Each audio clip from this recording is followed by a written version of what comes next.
अमरावती नागपूर महामार्गावर शेंदोळा ते गुरुकुंज मोझरी बायपास मार्गावर असलेल्या एका पेट्रोल पंपाजवळ काल मंगळवारी सकाळी 10:30 वाजताच्या दरम्यान मालवाहू ट्रक, पोलीस वाहन व दुचाकीचा अपघात घडला। या अपघातात एकाचा मृत्यू झाला तर एक जण गंभीर जखमी झाला आहे। प्राप्त माहितीनुसार गुरुकुंज मोझरीलगत नव्याने तयार करण्यात आलेल्या बायपास वळण मार्गाने येणारा मालवाहू ट्रक क्रमांक CG07 CT 3728 नागपूरच्या दिशेने जात असताना समोरून येणारा पोलीस वाहन क्रमांक MH12 9292 या वाहनास जाऊन धडकला व याच दरम्यान महामार्गावरून मागून येणारी भरधाव दुचाकी क्रमांक MH27 3392 पोलीस वाहनावर जाऊन आदळली।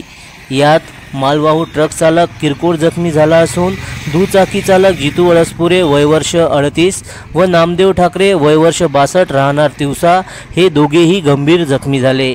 जखमींना तात्काळ तिवसा आणि अमरावतीच्या ग्रामीण रुग्णालयात दाखल केले।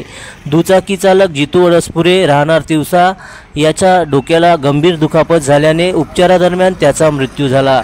सदर अपघातात जखमी नामदेव ठाकरे वय वर्ष 62 यांच्यावर रुग्णालयात उपचार सुरू आहे। घटनेची माहिती मिळताच तिवसा पोलीस घटनास्थळी दाखल झाले आणि मालवाहू ट्रक, दुचाकी व पोलीस वाहन जप्त करण्यात आले असून ट्रक चालकावर गुन्हा दाखल करण्यात आला आहे।